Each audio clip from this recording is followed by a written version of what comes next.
बिस्मिल्लाहिर्रहमानिर्रहीम। अस्सलाम वालेकुम। मैं मुदस्सिर शाही एडवोकेट और आप देख रहे हैं लीगल इश्यूज़। आज का लीगल इशू ये है कि सोशल मीडिया पर मेरी नज़र पड़ी एक केस के ऊपर कि जनाब इमाम मस्जिद थे रावलपिंडी के अंदर। इमाम मस्जिद हमने रखा 1.5 साल तक हमारी मस्जिद में इमाम रहा और बड़े अच्छे तरीके से इमामत करवाई। उन्होंने ख़ुद को इंट्रोड्यूस करवाया कि मैं एक हाफ़िज़ कुरान हूँ, कुरान पाक भी हिफ्ज़ है, कुरान का इल्म रखता हूँ, इमामत भी करवाऊँगा। साथ आपके जो नमाजियों को कहा कि हम जनाब आपके बच्चों को भी पढ़ाएंगे। 1.5 साल तक फ़राइज़ सर अंजाम दिए, उन्होंने बच्चों को पढ़ाया, इमामत की। और फिर एक दिन अचानक कहा कि मुझे इजाज़त दीजिए, मैं जाना चाहता हूँ, कहीं बैरून मुल्क जॉब करना चाह रहा हूँ। तो नमाजियों ने इजाज़त दी, वो छोड़ के चले गए। और फिर कुछ दिनों के बाद उन्होंने देखा कि एक हिजड़ा वो सड़कों के ऊपर भीख मांग रहा है। तो इनको बहुत बुरा लगा नमाजियों को। उन्होंने कहा ये तो इमाम मस्जिद थे हमारे, तो ये सड़कों पे भीख मांग रहे हैं। उन्होंने FIR दर्ज करवा दी उस इमाम मस्जिद के ख़िलाफ़। अब इसको थोड़ा सा डिस्कस कर लेते हैं, कौन से सेक्शन कानून, किस कानून के तहत FIR हुई, हो सकती है, नहीं हो सकती, आखिर इसके मुहर्रिकात क्या थे, इसके बारे में थोड़ी सी बात करेंगे। सबसे पहली बात कि FIR जो दर्ज हुई ना इसी मंथ में हुई, तो FIR 2 सेक्शन उसमें ऐड किए गए। एक द पंजाब वेग्रेंसी ऑर्डिनेंस 1958, इसका सेक्शन 9 है, वो दफ़ा 9 इसके अंदर लगा दी गई। और दफ़ा 9 क्या है, वो FIR के मतन के मुताबिक FIR का कौन सा पोर्शन सेक्शन 9 को डील करता है, वो है मांगना। अगर कोई बंदा भीख मांगता है, कोई बंदा जनाब अपने आप को किसी भी तरीके से भिखारियों के ख़िलाफ़, यानी सादा से ज़ुबान में मैं आपको बता देता हूँ कि अगर कोई बंदा भीख मांगता है या अपना ज़ख़म दिखा के या हिजड़े जो मांगते फिरते हैं, तो ऐसी सूरत हाल में 3 साल तक, सेक्शन 9 कहता है कि 3 साल तक इनको मजिस्ट्रेट साहब सज़ा दे सकते हैं, कैद की सज़ा सुनाई जा सकती है दी पंजाब वेग्रेंसी ऑर्डिनेंस 1958 के सेक्शन 9 के तहत। तो ये सेक्शन लगा दिया। बात भी ठीक है कि वाकई वो बंदा इमाम मस्जिद साहब जो थे वो हिजड़ा बन के तो मांग रहे थे, तो जब मांगेंगे तो फिर उन पे तो सेक्शन 9 लगना चाहिए था। बड़ी अच्छी बात। दूसरा सेक्शन उन पे लगा PPC का सेक्शन था, ताज़ीरात पाकिस्तान का, वो सेक्शन था 419। अब 419 सेक्शन है चीटिंग बाय पर्सोनेशन। कोई बंदा चीट करता है, पर्सोनेशन, अपनी शख्सियत को छुपाता है, जो वो नहीं है ख़ुद को वो जाहिर करके लोगों को चीट करता है। मिसाल के तौर पर कोई बंदा आपके पास आके बैठता है, तो आपसे बात करता है, कहता है जनाब रियाज बहरियात से मेरी बड़ी अच्छी दोस्ती है, तो आपसे इंशाल्लाह मुलाकात, गवर्नर स्टेट बैंक से मेरी बड़ी अच्छी, मेरे मामू लगते हैं, तो किसी दिन चाय पिलाते हैं आपके पास। उमर अता बंदियाल साहब का नाम सुना होगा आपने, तो उनको बुला लेते हैं किसी दिन, वो तो मेरे रिश्तेदार लगते हैं। तो ऐसी कोई बातें बता, तो कोई ऐसा बंदा जो इनमें से गवर्नर स्टेट बैंक नहीं है, लेकिन उसको पेश किया गया आपके पास, जनाब ये गवर्नर साहब आ गए सूटेड बूटेड, तो वो आपसे, आप ज़ाहिर सोचेंगे तो सही ना, गवर्नर स्टेट बैंक का आपके पास बैठा हुआ है, वो आपको कहे कि ये प्रॉपर्टी है सेल कर दो, नो इशू, पैसे तो आपको ट्रांसफ़र हो जाएंगे। तो आप क्या, आप सोचोगे यार चीफ जस्टिस ऑफ पाकिस्तान है, गवर्नर स्टेट बैंक है, ये जनाब रियाज बहरिया साहब आ गए हैं मेरे पास, थोड़ा बहुत एतमाद तो बंदा करता है ना कि अब चीफ जस्टिस ऑफ पाकिस्तान, वो कहाँ ब्लंडर करेगा, तो बंदा एतमाद में कुछ ना कुछ ऐसा, तो लोग चीट करते हैं।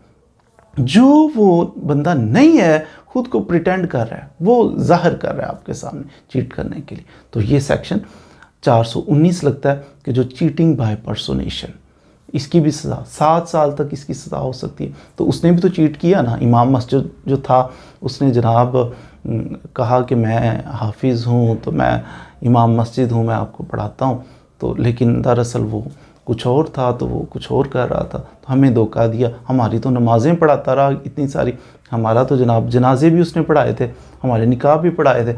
अब नमाजियों को ये खदशा लाहक हो गया कि पता नहीं हमारी नमाज़ें हुई हैं या नहीं, ज़ाहिर इजड़ा होगा तो फिर नमाज़ें और वो जो जनाजा है, पता नहीं हमारा निकाह भी हुआ होगा कि नहीं जो इसने पढ़ाया, तो ये एक खदशा सा ज़ाहिर हो गया। बहरहाल ये एक शरी नुक्ता नज़र मेरे नाकिस और थोड़े से इल्म के मुताबिक ऐसा नहीं है। अगर उसने पढ़ा भी दी नमाज़ें तो नमाज़ें हो जाती हैं, उसमें तो शरन तो कोई ऐसा मुज़ाहिका नहीं। बहरहाल उनको एक डर तो लग गया ना कि पता नहीं निकाह भी हुए हैं हमारे के नहीं, तो इस चक्कर में अब उसने, इनके 2 एतराज़ात हैं मेन, जो सेक्शंस लगे 2 एतराज़ात थे इमाम मस्जिद के बारे में कि जनाब कल इमामत और आज वो हिजड़ा बन के मेकअप करके लड़कियों वाले लिबास पहना हुआ है। 2 एतराज़ में थे। नंबर 1 कि इन्होंने पर्सोनेशन की, चीटिंग बाय पर्सोनेशन की, सेक्शन 419 के धोखा दे के जो नहीं था वो खुद को ज़ाहिर करके तो हमारा जनाब इमाम बना हुआ था। दूसरी चीज़ कि ये भीख मांगता फिरता है। तो ये दोनों सेक्शन मैंने आपको अर्ज़ कर दिए कि इनकी क्या सज़ा थी और क्या सेक्शन है इनका, मतन थोड़ा सा मैंने उसका खुलासा आपको अर्ज़ कर दिया। अब ये हुआ क्यों? पर्सोनेशन अगर चीटिंग करता है 7 साल के लिए अंदर जा सकता है, अगर वो जनाब भीख मांग रहा था तो उसके लिए भी सेक्शन वो कहते हैं 3 साल तक के अंदर जा सकता है, चला तो जाएगा।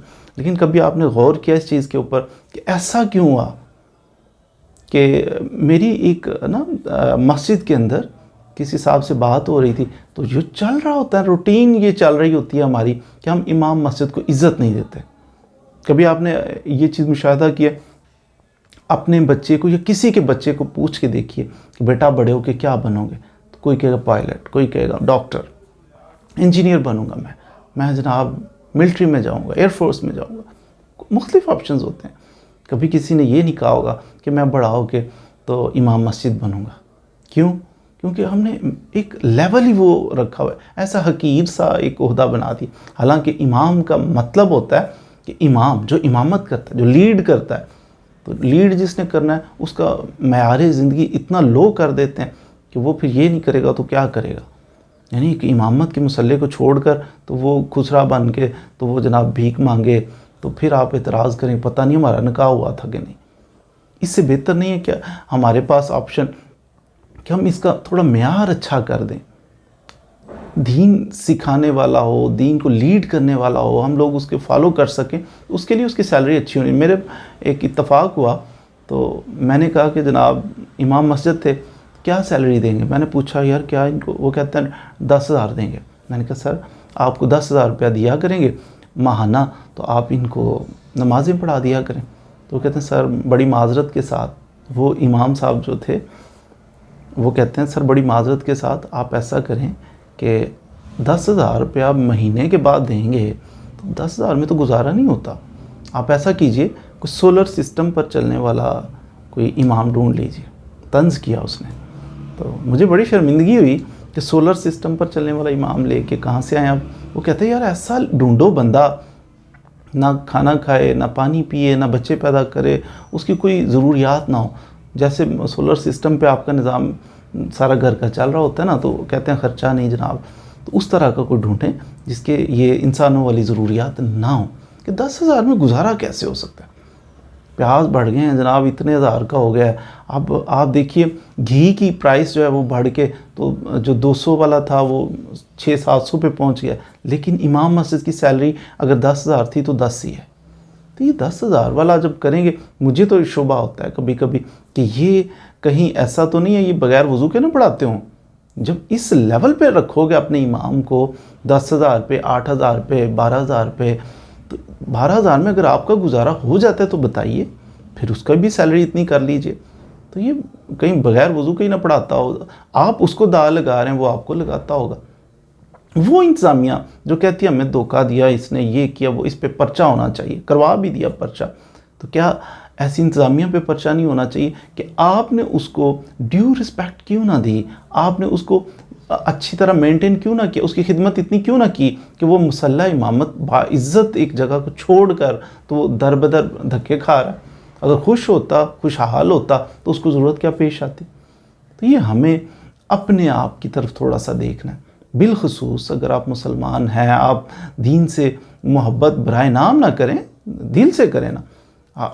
एक इमाम मस्जिद, वो कितने सारे लोग उसके फॉलो करते हैं ना, वो इमाम होता है कितने सारे लोगों का, और हर घर का लाखों में खर्चा है पर मंथ, और उसकी सैलरी अगर 10-15 हज़ार रखोगे तो फिर ऐसे ब्लंडर तो होंगे। मेरी गुजारिश ये है कि कानून के साथ साथ आपको ये भी अर्ज़ करता चलूँ कि जो रहनुमा होता है उसको जिसका जो मयार है, जो लेवल है, उसके मुताबिक उसको डील करना चाहिए। तो जब हम उसको हकीर समझेंगे, हकीर रखेंगे, तो फिर रिज़ल्ट भी वैसे ही आपको मिलेगा। वेरी अनफॉर्चुनेट, कभी भी ऐसा नहीं होना चाहिए। मेरिट को प्रमोट करना चाहिए, लेकिन यक तरफ़ा मेरिट नहीं। हम ये तो डिमांड करते हैं उसकी आवाज़ बड़ी हो, सुर बड़ी अच्छी हो, उसको इल्म बहुत ज़्यादा हो, उसके मामला तकवा बहुत ज़्यादा हो, ये सारे मेरिट तो हमें चाहिए। लेकिन दूसरी तरफ से जो हमारे पार्ट पे कॉन्ट्रैक्ट का पार्ट वो है कि हमने एक लेवल जो रिक्वायर्ड है उसके मुताबिक हमने उसको सैलरी भी देनी है, तो उससे बड़ी नेग्लिजेंस बरती जाती है। तो ये होगा नहीं, ये ख्वाहिश हो सकती है लेकिन अमल दरामद मुमकिन नहीं। तो अल्लाह करे जी हमारे जो आइमा मसाजिद हैं, जितने भी दीन को सिखाने वाले हैं, हमें हमारे दिलों में अल्लाह ताला उनकी इज़्ज़त पैदा फरमाए, उनकी रिस्पेक्ट करने की, उनकी खिदमत करने की। जो उनकी सैलरीज़ हैं वो भी एक आम इंसान, अच्छे इंसान की तरह, बल्कि लीड कर रहे हैं ना, लीडर है, रहनुमा है, तो उसकी सैलरी फिर हमसे ज़्यादा होनी चाहिए ना। तो ये हम उनको ड्यू रिस्पेक्ट देना शुरू कर दें। मज़ीद वीडियोज़ के लिए मेरे साथ रहिए। Thank you very much.